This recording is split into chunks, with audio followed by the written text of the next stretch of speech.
నిజమైన విశ్వాసం కోసం తన భవిష్యత్తునే త్యాగం చేసిన క్రైస్తవ సైనిక అధికారి. ధైర్యం, నమ్మకం, విశ్వాసం, పరీక్షలు అన్నింటినీ లోతుగా తాకే ఒక నిజమైన యథార్థ సంఘటన. ఇది భారతీయ సైన్యంలో పనిచేసిన ఒక క్రైస్తవ సైనిక అధికారి యొక్క కథ. లెఫ్టినెంట్ శామ్యూల్ కమలేష్ గారి కథ. ఒక నిర్ణయం కోసం ఆయన ఉద్యోగం, భద్రత, భవిష్యత్తు, పెన్షన్ అన్నీ కోల్పోయారు. కానీ ఒక విషయం మాత్రం వదలలేదు, తన విశ్వాసం.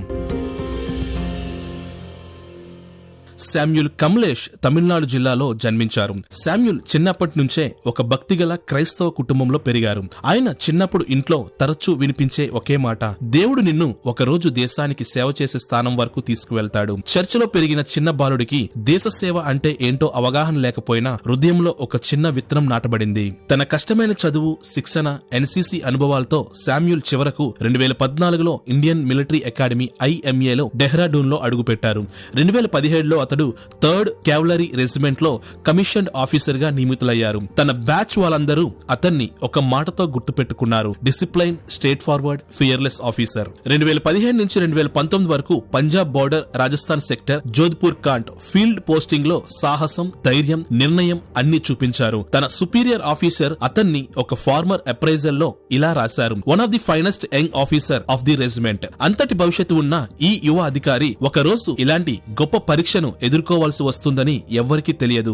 సమస్య మొదలైన స్థలం 2019లో Ambala cantonment regimental prayer hall. ఆర్మీలో ఒక ముఖ్యమైన సంప్రదాయం ఉంది, సర్వ ధర్మ స్థల్, అంటే అన్ని మతాలు కలిసి ఐక్యంగా ప్రార్థన చేసుకునే స్థలం. సైనికులు వారానికి ఒకసారి అక్కడికి వెళ్లాలి. అదే సమయంలో హిందూ, సిక్ పూజా విధుల్లో పాల్గొనాలి అనే ఆదేశాలు వచ్చాయి. శామ్యూల్ సున్నితంగా ఇలా చెప్పారు, I respect all religions, I follow army discipline, but I cannot participate in worship rituals that violates my Christian faith.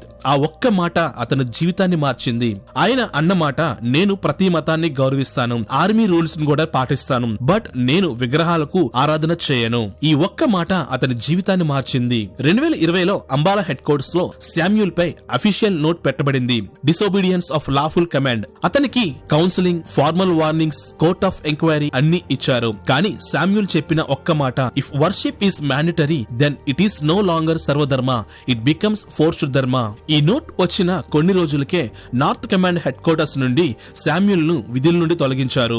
Samuel ను విధుల నుండి తొలగించిన వెంటనే no pension, no benefits, dismissed for gross indiscipline, తీవ్ర క్రమశిక్షణ రాహిత్యం అనే శాశ్వత ముద్ర పడింది. 7 సంవత్సరాల శ్రమ ఒక్క క్షణంలో ముగిసిపోయింది. శామ్యూల్ బయటకు వచ్చినప్పుడు అతని చేతిలో ఒకే వస్తువు ఉంది, అది పరిశుద్ధ గ్రంథం బైబిల్. అతను చెప్పిన మాటలు, I lost my uniform but I did not lose my faith.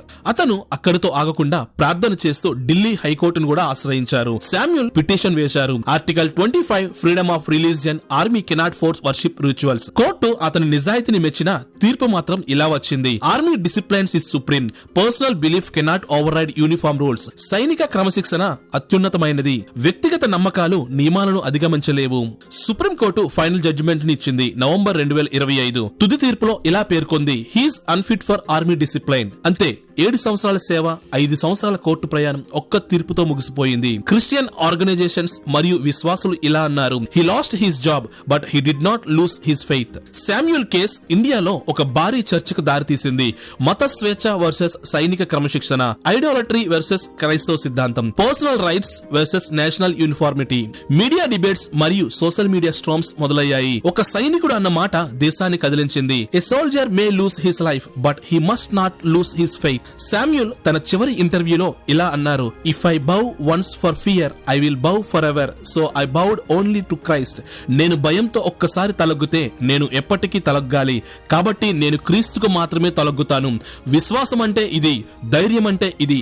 కష్టంలో కూడా ఒంటరిగా నిలబడ్డారు, ఒంటరి వాడిని దేవుడు 1000 మందిగా చేయను అనే వాక్యం దేవుడు శామ్యూల్ జీవితంలో నెరవేర్చునుగాక. ప్రజలు, విశ్వాసులు, సంఘం అతని వెంట నిలబడాలి. Dear sir, we salute lieutenant Samuel Kamalesan. ప్రార్థిద్దాం, ప్రభువా, దేశానికి సేవ చేయాలనే తన పిలుపు కోసం తన భవిష్యత్తును త్యాగం చేసిన శామ్యూల్ గారి జీవితాన్ని నీ చేతుల్లో పెడుతున్నాం. అతనికి నూతన ద్వారాలు తెరువుము, నీతిమంతుని శ్రమ వృధాగా పోదు అనే వాగ్దానం అతని జీవితంలో నెరవేర్చుము. మన దేశంలోని ప్రతి క్రైస్తవ సైనికుడిపై నీ రక్షణ, జ్ఞానం, ధైర్యము ఉండాలి. సత్యం కోసం నిలబడే ప్రతి మనసుకు నీ శాంతిని, నీ బలాన్ని చేకూర్చుము. ప్రభువైన యేసుక్రీస్తు నామంలో అడుగుచున్నాము తండ్రి, ఆమేన్.